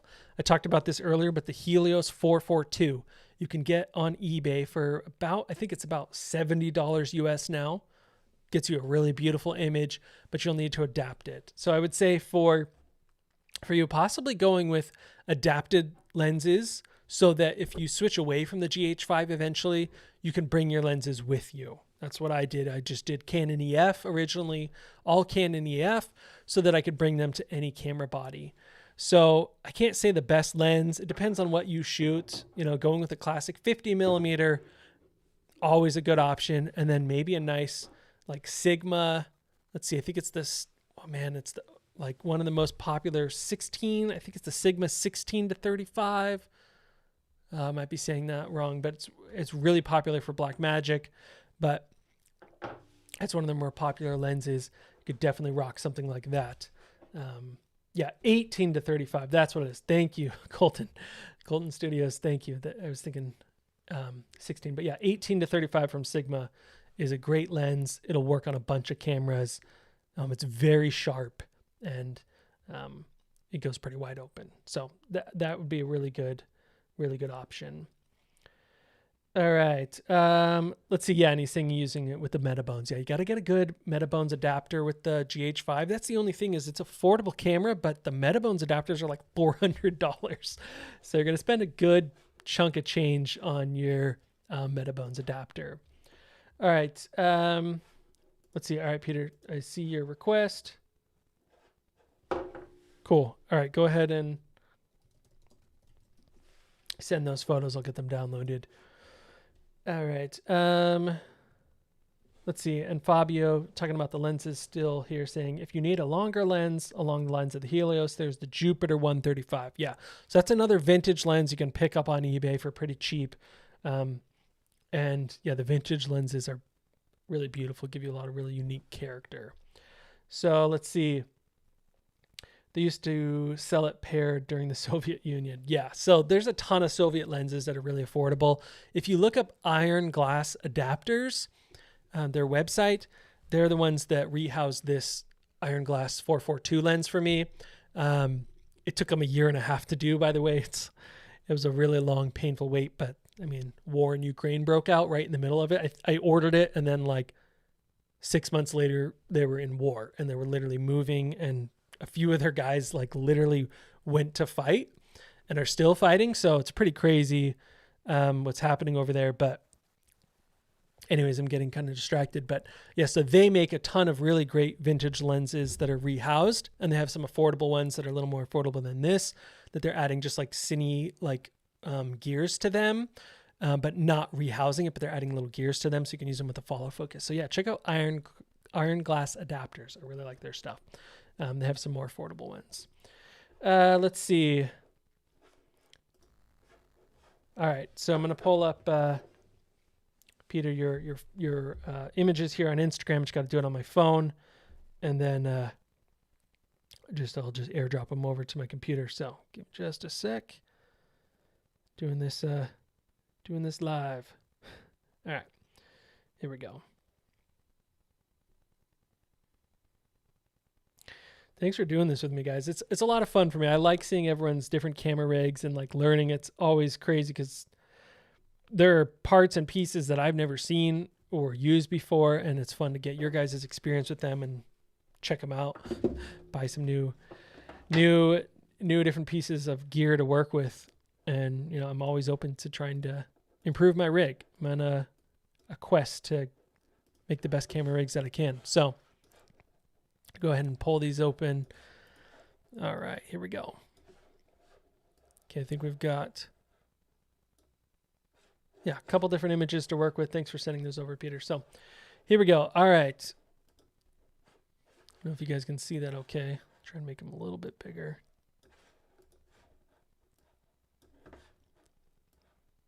All right, and definitely comment in the chat, Peter. Let the people know what we're working with here, in case I missed something. I'll also try and look at your Instagram to see if, yeah, just put it in the chat so I can see what you're working with. but I'll try to make my best guess here. It looks like we're working with a Sony A7S III or something. I can't tell from this angle which exact model it is, but probably one of the Sony A7s. And then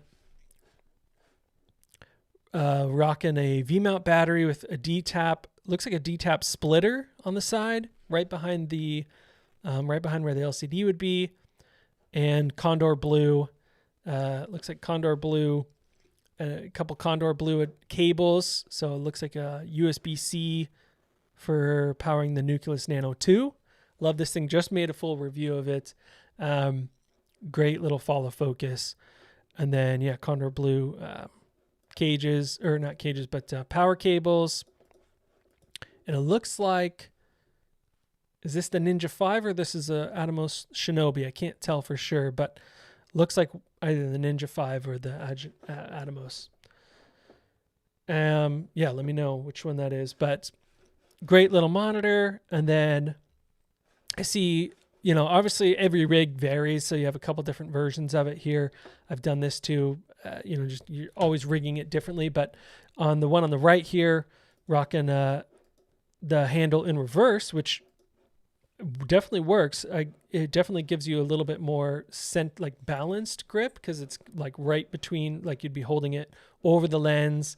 So kind of a balanced way of doing it. And then just put a little monitor mount there on the end of the handle and throw your monitor on there. Definitely works. Yeah, I like that. I think that's unique. I don't see too many people rock it that way, but it makes a lot of sense because it's a nice center of gravity there, having the handle jut out in front of the lens instead of back towards the V-mount battery. All right. And yeah, he says it's the Ninja 5. Okay, sweet. Yeah, I just couldn't tell for sure. The Shinobi and the Ninja 5 look the same from this angle. I can't see the SSD. Yeah, so this is a sweet rig. And that D-tap splitter, which one is that? I like that it's got a little LCD on there, so you can see, looks like maybe your power output or something. That's kind of cool. Let me know which D-tap splitter you're rocking there. Mine is much more lame than that. It's a boring one. Yeah, this looks like a sweet rig. I can't tell the battery that you're working with there, but looks like a little bit of a mini V-mount battery. That's pretty much everything I've switched to. I used to rock the really big V-mount batteries, but they're too heavy and bulky, and you can get the same watt hours out of the little mini ones. So I definitely think it's worth investing in. Love that. And then, yeah, rocking the 15 millimeter rods, the carbon fiber ones. Those are really cool. Great spot for mounting things. I see you've got your Nucleus Nano mounted on there. And then your matte box looks like it's a clamp-on matte box, so don't have to, mount it on the 15 millimeter rods. I mean, if you don't have anything mounted on the other side of the 15 millimeter rods, you might not even need that second rod. Just do one for that focus grip. But yeah, this is sweet. Good looking rig. Yeah, I don't think there's much that I would change about it. I think it looks really good. I like it a lot. Good cable management, rocking a little bit of Velcro there. I see you. I respect it. I try to, clean up my cables as much as I can, and this looks good. So nicely done, man.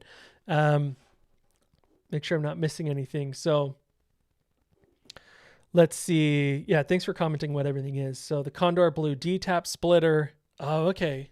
Yeah, no, I haven't seen their D-tap splitter. I didn't even know they had one. So I hate to say it, but I don't really have any Condor Blue gear. I need to get into it. Okay, has a voltmeter built in. Small rig, mini V mount. Okay, yeah, so we're rocking the same. Oh yeah, it is the same battery. I can see that now. Rocking the same small rig V mount battery here on the back. Looks like you're doing a the 50 watt hour V mount battery, because it's like their thinner, smaller, sleeker one. That's what it looks like to me. Yeah, it's a great battery. Plenty of battery life. So yeah, that's awesome. Okay. And then Colton, yeah, just jumping back, we were talking about his float rig earlier and saying that for his float rig, saying the craziest rig I both built and flew on the float was the Crane 3S combo. Okay, that's what it was. I couldn't tell what it was for sure from your picture. It was a Crane 3S gimbal on top of that float rig. Yeah, that thing looks heavy and like a beast, but can get really cool, interesting shots with the float. I remember the first year I saw that at NAB, Tilta's. No, it wasn't Tilta's float. I think it was Aries float. And then Tilta came out with one as well. But that was pretty cool. Hybrid of a gimbal on top of a Steadicam. Really, really cool, unique setup. All right, let's see. Oh, okay. Peter's saying he has the motor mounted on the other side. Okay, yeah. So can't see it in this image, but he's got the Nucleus Nano mounted on the other side for follow focus. That makes sense. 15 millimeter rods on both sides because the follow focus is on the other side. Makes total sense. Yeah, thanks for clarifying. And yeah, it's the 50 watt hour. So dope. Yeah, really cool setup. Thanks for getting that in. I think. Okay, got two more submissions. I'm gonna try and get to both of them, and then we'll wrap up because I know I don't want to miss anyone's, but I know a lot of you guys have been on for a long time. So let me see if I can get this. Okay, here we go. So might speed through a couple of these a little bit more so I can get to some of the last rigs. All right, so let's see. Sorry, my computer's acting a little funny here. Okay, here we go. So this one is from Xavier. Thanks for sending this over, dude. He's got a nice camera rig here. Let's see. It looks like a Sony FX3 or FX30. Can't say for sure. Xavier, if you're on the live stream still, let us know in the comments. Now's your time to let us know. And yeah, Peter, thanks for letting me review your rig. Appreciate that. So yeah, Xavier, what are we rocking here? Is it FX3 or FX30? Sorry, Instagram like kills the resolution of photos, so it's really highly compressed. I can't say exactly, but okay, FX3. Sweet, dude. Thanks. And Fabio, have a good night, dude. 5 a.m. there. Holy cow. Yeah, go to bed. Hopefully you weren't staying up for this. That's crazy. Yeah, so rocking the FX3 here, Fabio, or not Fabio, sorry. I was just looking at Fabio's comment. Xavier. So it's got the top handle, and it looks like so we're rocking the original Sony FX3 audio XLR top handle, which I love. I use it anytime I need to plug in XLR mics. And then I can see it looks like you've got the small rig little, what do they call these? Like NATO rail that goes on top of the handle, and then another strengthening piece. I put the same thing on my top handle because it strengthens it. I've seen them break before. And then you've got a monitor mounted on top of the audio handle, which, yeah, this works great. With it reinforced with the metal, I think you could definitely do this. Put a big monitor up top. It looks like you're rocking a Ninja 5, and then you've got a cage on there, and it looks like an Andy Cine SSD. I can't tell. Sorry, the resolution is bad. I'm sure it's even worse on your guys' end, but yeah, so this looks sweet though, running the Ninja 5. And then I can see you've got, just from this angle, you've got a shotgun mic mounted onto the XLR top handle. And then you've got an XLR with the right angle on there. I love that. I do the same thing. So it's not sticking out too far behind. Use that right angle and then just boom, plug right into the XLR input. That looks great. Yeah, so this is great. And you've got a small rig tripod. You know, this is one of their bigger, more heavy-duty ones, nice and steady. And then this is cool. Don't see this too often. You've got the audio input on the back. So let me know in the comments which one this is. It looks, I don't think this is the Zoom. This looks like one of the premix ones, premix something. I'm not sure which one it is, but looks like you've got 6 inputs on this. So yeah, I mean, if you're running interviews or like some documentary or something, this is awesome because you have a ton of XLR inputs for audio. Let me know in the comments. Okay, Zoom F6, that's what it is. I wasn't sure. So yeah, the Zoom F6, I haven't worked with that yet. I've worked with a bunch of the Zooms, the H4, H5, H6, but I haven't touched the F6 yet. So that's sick. A lot of input there. And then let me know, do you run a line out of this and run it back into the camera? I know sometimes people do that. They get kind of like a scratch line out into the camera, or do you just sync everything in post with up to 6 audio inputs. I'd love to know. But yeah, sweet rig, dude. Thanks for sharing that. Yeah, so you're saying you, just let me know. All right, let's see.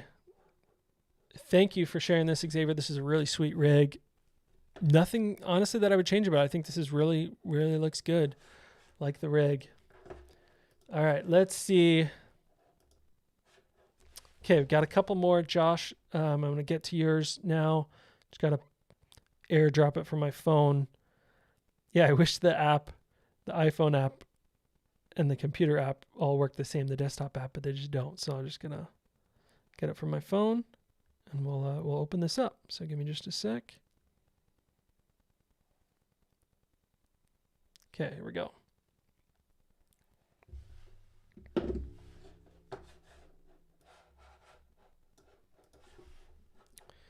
Okay. And to everyone around the world, thanks for staying up late with me. I guess in certain places it might be early in the morning on the other side of the world, but here it's getting late. It's 9 o'clock. It's 11 o'clock on the East Coast. So, all right, Josh Park, thanks for sending this in, man. If you're still on the stream, hopefully you are. I know you just sent this a bit ago. We're going to get to your camera rig now, Josh. So, and please, it's helpful when you guys leave comments so I can tell what everything is. This looks like a Sony A7S or an A7R. I can't say for sure, but it looks like one of the original Sony A7S or A7S2s, or maybe an A7R, but can't say for sure from the side, but it looks like one of the more original Sony A7 series cameras. And then, let's see, we're rocking a whole bunch of stuff here. My brain is like trying to process it. I'm like looking and going, whoa, what do we got here? It's a big boy. Looks like we've got some of the same lenses we saw earlier, which were the CP lenses, like the Zeiss CP lenses. That's what it looks like. They might be IRIX, but they've got that blue ring that's either IRIX or CP. Let me know in the chat. And then let's see, tons of stuff stacked in the back here. Looks like you're doing a bunch of conversions. Let me know what you got going on here. I can see on the right, you have an AJA, which must be some sort of audio input device, because I can see some little audio bars, like straight up, like analog audio bar meters. That's pretty cool. But yeah, looks like you're doing some audio input stuff here. Can't say for sure because I haven't used this device, but, and then a bunch of conversions like SDI to HDMI or something. I don't know. A bunch of SDI cables. Yeah. What are you using this device for? I'd love to know. Ancient Cimarron. What the F am I looking at right now? Yeah, I'm not sure what this device is in the back, but I would like to know. Let us know if you're still on, man. What does it do? It looks like an audio thing, but then they go to SDI or something. There's some Black Magic converters or something in the middle there. One of them is HDMI, and I'm assuming it goes to SDI. I can't say. But either way, it is a beast of a rig. And then you've got a top handle mounted on top. And this is something we haven't seen on a rig recently, is you've got a cage that's more of the one size fits all. So just throw the camera in there, which is kind of nice because you can swap out any camera. You don't have to buy a new cage with every single camera. And you can just throw it in, throw the camera right into the bigger cage, and you got a top handle on there. All right, let's see. Josh Park, thanks for jumping in. I was just trying to figure out everything you've got here. So he says, this is back in 2014 or so, before 4K recording was available. Okay, so yeah, so doing some conversions or something here. So is it a 4K recorder? Yeah, so if this is the A7S, the original A7S, it couldn't record 4K internally. You could only do it externally, which I was doing with Atomos. Usually I'm doing with the Atomos Ninja 5 or one of the other Atomos recorders, like a Shogun, and that would let you record in 4K. So I'm assuming that you're using this to record 4K output from the camera, but let me know if that's what rocking there. Yeah, it's A7S. That's what I was thinking it was when I first saw it. It looked like I had the Sony A7S and it looked just like it. So sweet, good to know. Let's see. Okay, Colton knows what it is. He said it's an old AJA recorders that predate the Ninja. Oh, okay. Yeah, that makes sense. Because it's got a record button on it too. So I was like, what is this? Is this for audio recording or what? So this is how they're getting 4K output out of the A7S, because it could record 4K on an output with HDMI, which I just did with the Ninja 5. But even before that, man, you had to do so much conversions, it looked like, to get it working. That's just crazy. Aren't we like blessed to have the Ninja 5 and other Atomos recorders now, because they're just so slim and it's all built into the monitor. So cool to see. And it's so crazy how far we've come. Like your monitor you're rocking here, definitely an older monitor. I don't see these very often, but if it's from 2014, like the technology has advanced so much so quickly in the past decade that everything's gotten so compact. Like all your external recording is now built into a monitor instead of this whole device on the back. So pretty nuts. So I love that. Let's see. Yeah, I want to read your comments. So he says, the story is the client production wanted to buy an A7S, so they bought the unit, but didn't realize they can't record 4K internally. Whoops, we already bought the camera. That's funny. Yeah, I love that. Just looking at your comments here. And we used license to raw codec from the manufacturers. Yeah, what we do for clients. Yeah, it's crazy. So yeah, saying it's before the Ninja V came out. Yeah, so that's crazy. I had not seen it like this before. When I started recording 4K externally with my A7S, the original A7S, it was with the Ninja 5 and Shogun recorders. I didn't even know this thing existed. So yeah, it's pretty cool.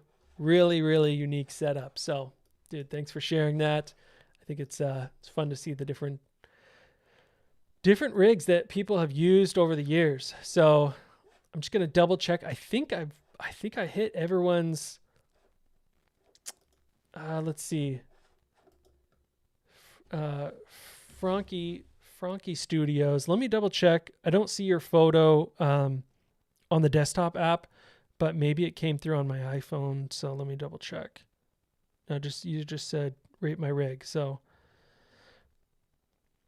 yeah, if you have any images you want to send and you're still on, definitely send them. I think otherwise I got all the rigs that were sent in. So yeah, this is pretty fun. Okay, and then Josh, back to your rig. Let me pull this up again, because I just want to reference this. So yeah, so 4K HDMI, 12G SDI to quad split, and so on, and then to the AGA. Then out the first TV logic monitor for operating monitoring, then out the assistant monitor and a Teradect. Wow, and there was a half a second delay by the time it reached the operator monitor. Yeah, so pretty crazy what it used to require to do 4K recording and external monitoring, and just the delay, man. The technology has just gotten so much better. Yeah, laughing, man. The delay is just insane. So absolutely crazy what we used to go through. Mine was never this bad. I definitely had some rigs that were built out and had to do some conversions, but nothing this crazy. So pretty nuts. So yeah, thank you for sharing that. Is there anything else? If you are in the chat and I haven't gotten to your camera rig, please submit it now so that I can get to it, because I don't want to miss any of the camera rigs. So definitely just speak up now or forever hold your peace. So yeah, it's been fun reviewing all the different camera rigs. I know it was a little bit rough start. If you guys have been here since the beginning, took a second to get everything working and pulled up, but appreciate you guys hanging out for another late night live stream. Man, it's just always a blast to do these live streams with you guys. Check out the different camera rigs. Yeah, I wanted to show you guys one more thing before we took off. Let me see if this will load here. It's going to be a little bit hard for you guys to see, but see if I can do this on the live stream. I don't usually pull this in through the live stream, but I want to show you another setup that I've been rocking, and this is with my iPhone. So this is If you guys aren't aware of this, I have an app that I've created with my co-founder. It's called Skyglass, and it lets you do virtual production like The Mandalorian on your iPhone.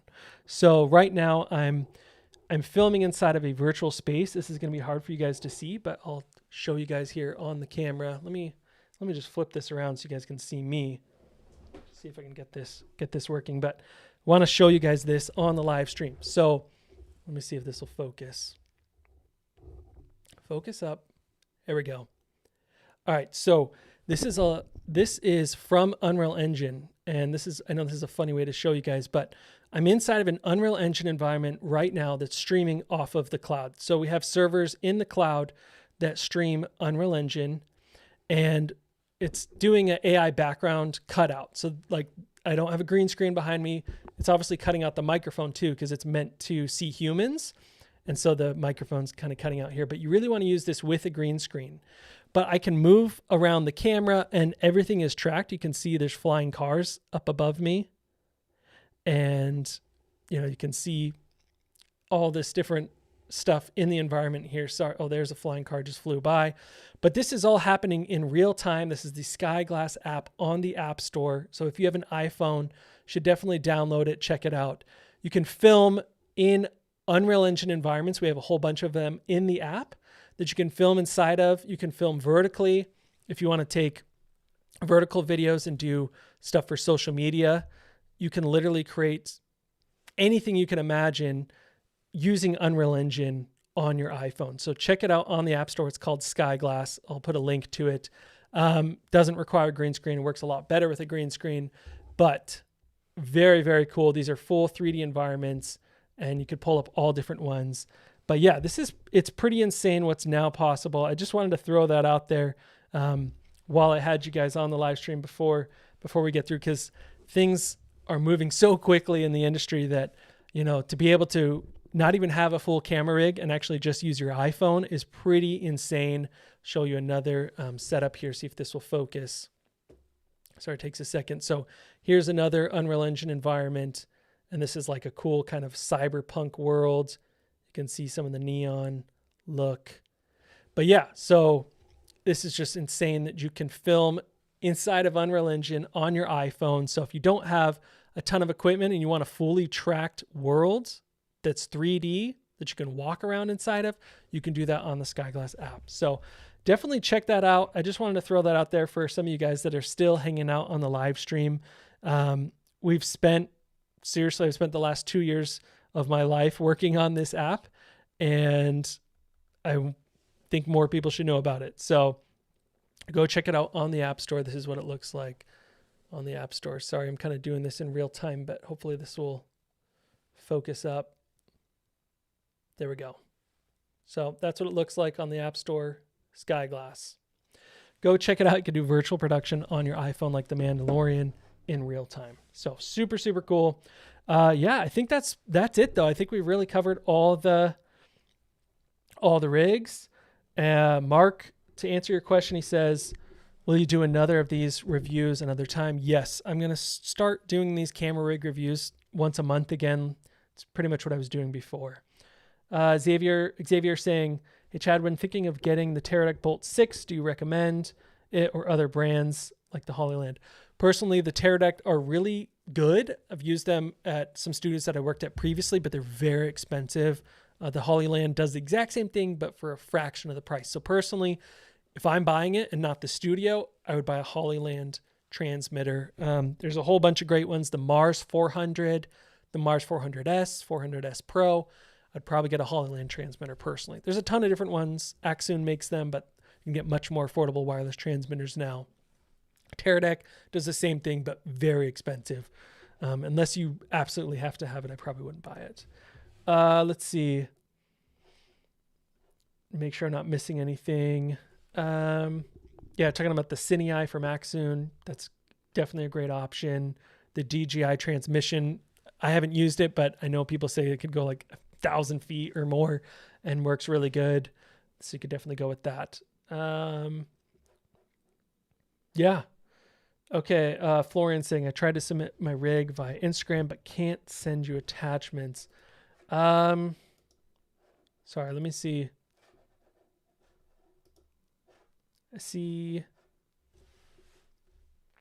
Yeah, I'm not seeing any more images through. So yeah, you'll have to catch me on the next, live stream, the next camera rig review. I'll try to collect some of the photos more in advance. Maybe I'll give it a week or something to collect all of your different images so we can do more camera rig reviews.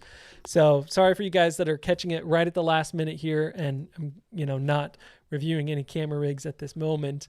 And we're just chit-chatting. But yeah, thanks so much for joining the live stream.